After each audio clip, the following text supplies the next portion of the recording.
ವರ್ಷದಿಂದ ವರ್ಷಕ್ಕೆ ಕೊಲ್ಲೂರು ಶ್ರೀ ಮೂಕಾಂಬಿಕಾ ದೇವಾಲಯಕ್ಕೆ ಭೇಟಿ ನೀಡುವ ಭಕ್ತರ ಸಂಖ್ಯೆ ಗಣನೀಯವಾಗಿ ಹೆಚ್ಚುತ್ತಿದ್ದು, ವಾಸ್ತವ್ಯ ಸಮಸ್ಯೆ ಭಕ್ತರಿಗೆ ದೊಡ್ಡ ತೊಂದರೆಯಾಗುತ್ತಿದೆ.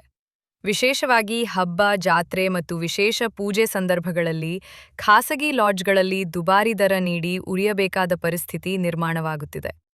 ಈ ಹಿನ್ನೆಲೆಯಲ್ಲಿ ಹೆಚ್ಚುವರಿ ವಸತಿಗೃಹಗಳ ಅಗತ್ಯವನ್ನು ಮನಗಂಡಿರುವ ರಾಜ್ಯ ಸರ್ಕಾರ, ಕೊಲ್ಲೂರು ಶ್ರೀ ಮೂಕಾಂಬಿಕಾ ದೇವಾಲಯದಲ್ಲಿ ನೂತನ ಸೌಪರ್ಣಿಕ ಅತಿಥಿಗೃಹ ನಿರ್ಮಾಣಕ್ಕೆ ಅನುಮೋದನೆ ನೀಡಿದೆ.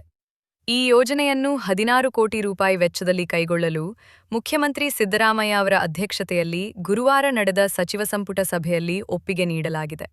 ಈಗಾಗಲೇ ದೇವಾಲಯದ ವ್ಯಾಪ್ತಿಯಲ್ಲಿ ಕೆಲವು ಸರ್ಕಾರಿ ವಸತಿಗೃಹಗಳು ಇದ್ದರೂ ಭಕ್ತರ ಹೆಚ್ಚುತ್ತಿರುವ ಸಂಖ್ಯೆಗೆ ಅವು ಸಾಕಾಗುತ್ತಿಲ್ಲ. ಇದರಿಂದಾಗಿ ಬಡ ಹಾಗೂ ಮಧ್ಯಮ ವರ್ಗದ ಭಕ್ತರು ವಾಸ್ತವ್ಯಕ್ಕಾಗಿ ಸಂಕಷ್ಟ ಎದುರಿಸುತ್ತಿದ್ದಾರೆ. ಹೊಸ ಅತಿಥಿಗೃಹ ನಿರ್ಮಾಣದಿಂದ ಈ ಸಮಸ್ಯೆಗೆ ಶಾಶ್ವತ ಪರಿಹಾರ ಸಿಗಲಿದೆ ಎಂಬ ನಿರೀಕ್ಷೆಯಿದೆ.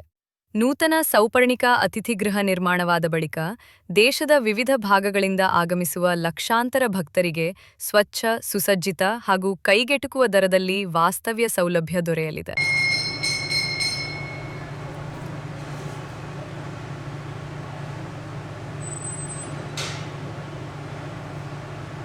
ಇದರಿಂದ ದೇವಾಲಯದ ಸುತ್ತಮುತ್ತಲಿನ ಖಾಸಗಿ ಲಾಡ್ಜ್ಗಳ ಮೇಲೆ ಇರುವ ಒತ್ತಡವೂ ಕಡಿಮೆಯಾಗಲಿದೆ.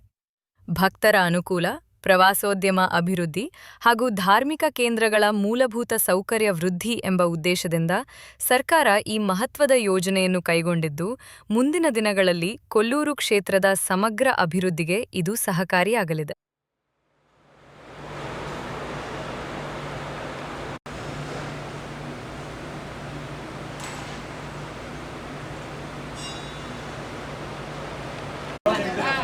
Bye bye.